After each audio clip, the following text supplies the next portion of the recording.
నమః శివాయ. అందరికీ నమస్కారం. కేదారేశ్వర వ్రతం గురించి మనం ఇప్పుడు ఈ వీడియోలో అయితే తెలుసుకుందాము. అసలు కేదారేశ్వర వ్రతం ఎప్పుడు చేస్తారండి? కార్తీక మాసంలో చేస్తారు. చంద్రుడు కృత్తిక నక్షత్రంతో కలిసి ఉన్న రోజు కార్తీక పౌర్ణమి వస్తుంది. ఈ పర్వదినాన నోము నోచుకునే ఇంట కేదారేశ్వరునికి మర్రి చెట్టు ఊడలను తోరణాలుగా, మర్రి పండ్లను బూరెలుగా, మర్రి ఆకులను విస్తర్లుగా పెట్టి పూజలు చేయటం అనేది పురాతన కాలం నుంచి కూడా సాంప్రదాయంగా వస్తుంది. కేదారేశ్వర వ్రతం భార్యాభర్తల మధ్య ప్రేమను పెంచుతుంది అని పురోహితులు చెబుతున్నారు. ఆది దంపతులకు ఇష్టమైనటువంటి ఈ వ్రతాన్ని ఎలా పాటించాలి అంటే, కేదారేశ్వర వ్రతంలో 21వ సంఖ్యకు చాలా ప్రాముఖ్యం ఉంది. ప్రభుం ప్రాణనాథం విభుం విశ్వనాథం జగన్నాథనాథం సదానందభాజం భవద్దివ్య భూతేశ్వరం భూతనాథం శివం శంకరం శంభుమీశానమీడే ఓం నమః శివాయ పాహిమాం అంటూ ముక్కంటి స్తుతించుకొని కేదార వ్రతాన్ని ప్రారంభించాలి. 21 పేటల పట్టు లేక నూలు దారాన్ని తోరంగా ధరించాలి. అలాగే 21 మంది ద్విజులను పూజించిన తర్వాత కలశం ప్రతిమలోకి కేదారేశ్వరుని ఆవాహనం చేయాలి. అంతేకాకుండా పూజలో గోధుమ పిండితో చేసినటువంటి 21 అరిసెలు, పాలు, పెరుగు, నెయ్యి, పాయసంతో పాటుగా 21 రకాల ఫలాలను, కూరలను నైవేద్యంగా సమర్పించాలన్నమాట. తప్పనిసరిగా మరి తేనె అయితే మాత్రం ఈ వ్రతంలో ఉండాలి. ఈ వ్రతంలో 21వ సంఖ్యకు ప్రాముఖ్యత ఎందుకు అనంటే, శిశువు పుట్టినప్పుడు ఏకవింశతి అంటే 21 దోషాలనేవి ఉంటాయంట. కేదారుని పూజించడం వల్ల ఈ దోషాలన్నీ కూడా నశిస్తాయి. మనం సమర్పించే నైవేద్య వస్తువుల్లో 21 దోషాలకు ఒక్కొక్కటి చొప్పున సమర్పణ చేస్తున్నామన్నమాట. అరిసెలను గోధుమలతో చేయడంలో కూడా ఒక ఆరోగ్య అలాగే జ్యోతిష్య రహస్యం అనేది ఉంది. గోధుమలు సూర్యునికి ఎంతో ప్రీతికరమైన ధాన్యం అండి. సూర్యుడు మనకు ఆయువుని ఇచ్చేవానిగా జ్యోతిష్యం చెప్తుంది. కాబట్టి సూర్యుడు అగ్నిస్వరూపంలో శివుని 3వ కన్నులో కాలాగ్ని రూపంలో దాగి ఉన్నాడు.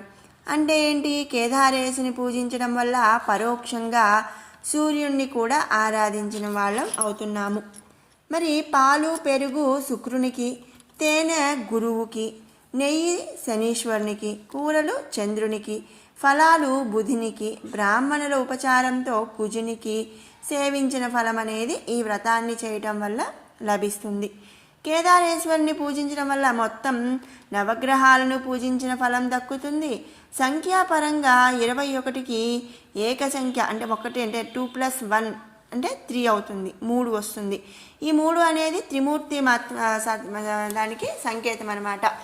అందుకే ఈ వ్రతంలో 21 అనే సంఖ్యకు అంతటి ప్రాముఖ్యత అనేది ఉంటుంది. ఈ వ్రతాన్ని ఏకధాటిగా 21 సంవత్సరాల పాటు నిర్వహించి 21వ సంవత్సరం పూజ తర్వాత ఉద్యాపన అంటే ముగింపు అనేది చెప్పుకోవాలి.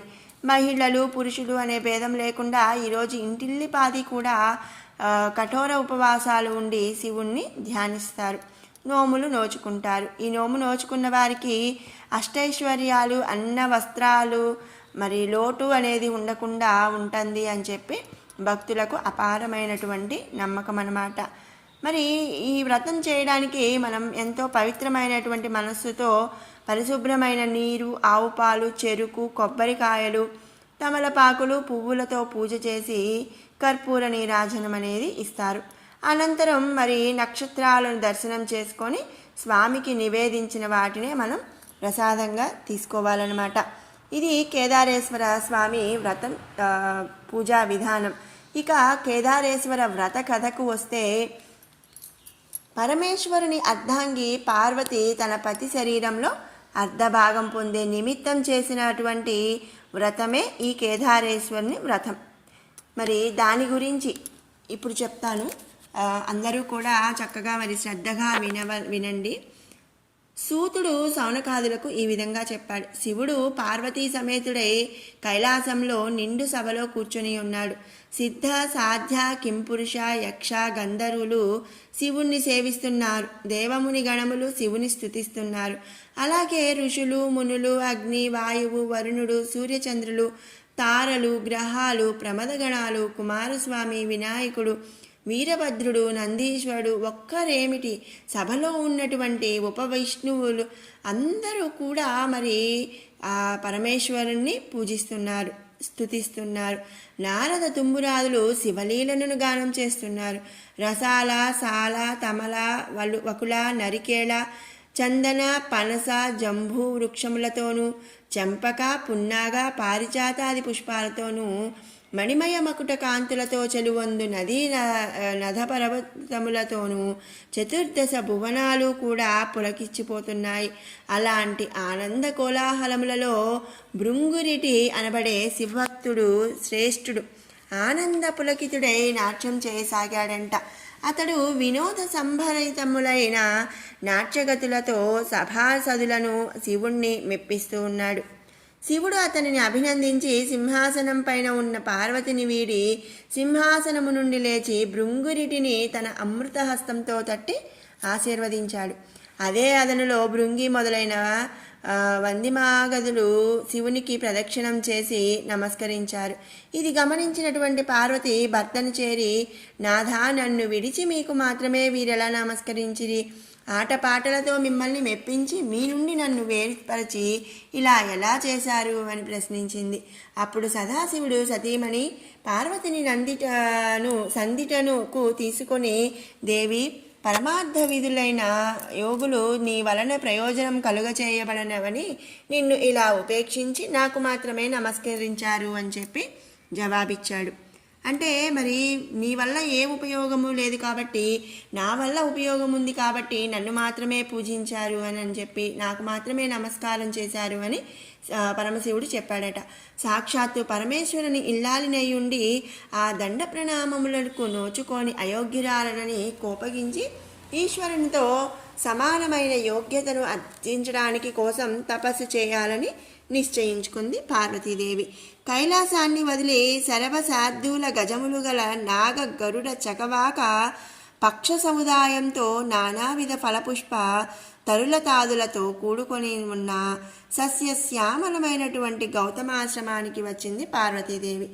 ఆశ్రమవాసులు ఆమెను చూచి అతిథి మర్యాదలు చేసి, తల్లి, నీవెవరివి, ఎవరి దానవు, ఎక్కడి నుండి వచ్చినావు, నీ రాకకు గల అగత్యమేమిటి అంటే అవసరం ఏమిటి అని పార్వతిని ప్రశ్నించారు.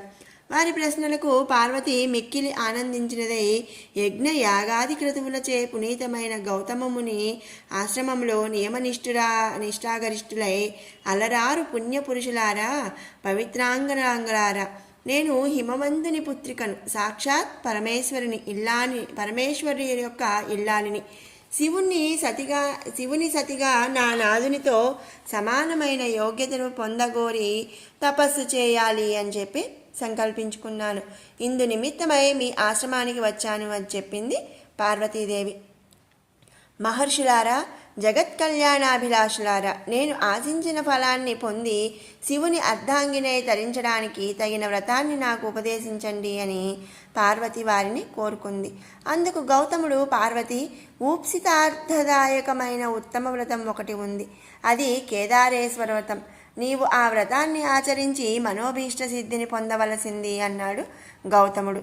వ్రత విధానాన్ని వివరించమని పార్వతి గౌతముణ్ణి కోరింది. జగజ్జనని, ఈ వ్రతాన్ని భాద్రపాద మాసంలో శుక్లాష్టమిలో ఆచరించాలి. ఆ రోజున శుచిగా స్నానాదులు ఆచరించి నిర్మలమైన మనసుతో మంగళకరములైన ఏకవింశతి దారముతో చేతికి తోరములు ధరించి షోడశోపచార విధులతో పూజను నిర్వహించి ఆ రోజున ఉపవాసం ఉండవలెను. మర్నాడు విప్రులకు అంటే బ్రాహ్మణులకు భోజనం పెట్టి ఆ తర్వాత ఆహారమును తీసుకోవాలి. ఇలా వ్రతాన్ని ఆరంభించిన రోజు నుంచి అమావాస్య వరకు కూడా పూజాక్రమముతో కేదారేశ్వరుని ఆరాధించాలి. ఇంకా ధాన్యరాశిని పోసి అందులో పూర్ణ కుంభాన్ని ఉంచి 21 పర్యాయములు సూత్రముని చుట్టి పట్టు వస్త్రముతో దానిని కప్పి ఉంచి నవరత్నములు గాని సువర్ణమును గాని ఉంచి గంధ పుష్పాక్షలతో పూజించాలి. దేవి 21 మంది బ్రాహ్మణులను రప్పించి వారి పాదములను కడిగి కూర్చుండబెట్టి యథావిధిగా ధూప దీప గంధ పుష్పాక్షతలతో పూజించి భక్ష్య భోజ్య నైవేద్యాదులు కదళీ ఫలాలు పనసలు అరగింపు చేసి తాంబూల దక్షిణలిచ్చి వారిని తృప్తిపరచాలి. ఈ విధంగా వ్రతం ఆచరించిన వారిని శివుడు అనుగ్రహించి మనోభీష్ట సిద్ధిని కలుగచేస్తాడు అని గౌతముడు పార్వతీకి వివరించాడు. గౌతమ మహర్షి చెప్పిన విధి విధానాలను అనుసరించి పార్వతి కేదారేశ్వర వ్రతాన్ని నిష్ఠగా భక్తితో చేసింది. పరమేశ్వరుడు సంతుష్టుడంగుడై ఆమె అభీష్టానుసారం తన మేనులో సగభాగాన్ని పార్వతికి అనుగ్రహించాడు.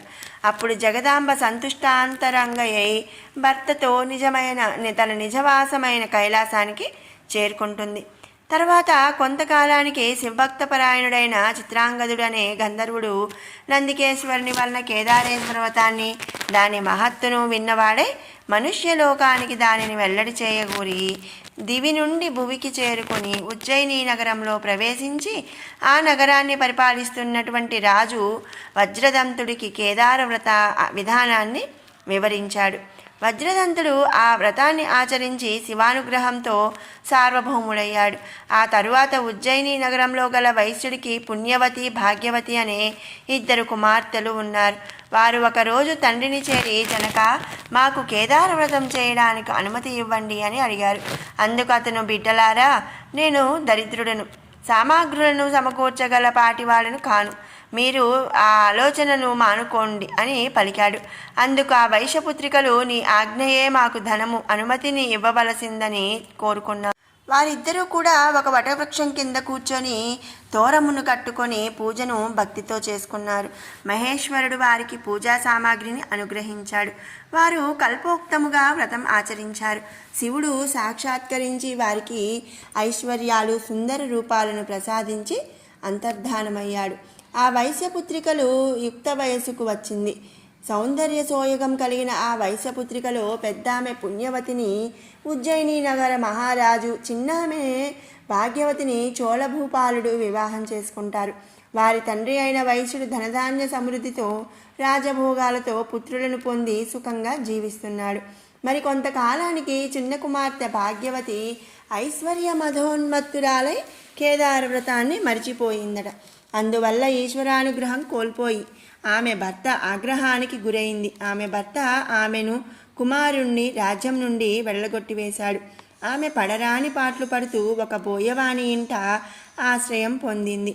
ఒకనాడు ఆమె తన కుమారుణ్ణి చెంతకు పిలిచి, నాయన, నీ పెద్ద తల్లి ఉజ్జయినీపురం మహారాణి, ఆమె వద్దకు వెళ్ళి మన దీనస్థితిని వివరించి ఆమెను సహాయము అర్జించి తీసుకొని రావాల్సిందిగా చెప్పి పంపించింది. అతడు ఉజ్జయినికి వెళ్ళి తమ దుస్థితిని వివరించాడు. ఆమె కొంత ధనమిచ్చి కుమారుణ్ణి సాగనంపింది. అతడు తిరిగి వస్తుండగా మార్గమధ్యలో మహేశ్వరుడు చోరుని రూపంలో వానిని అడ్డగించి అతని వద్ద గల ధనాన్ని కొల్లగొడతాడు. అతడు జరిగిన దానికి మిక్కిలి విచారించి మరలా పెద్ద తల్లి వద్దకు వెళ్ళి జరిగిన సంగతిని వివరించాడు. ఆమె మరలా కొంత ధనాన్ని ఇచ్చి పంపించింది. ఈ పర్యాయం కూడా మార్గమధ్యలో చోరు రూపుడైన శివుడు అతని సొమ్మును తీసుకొని పోయాడు.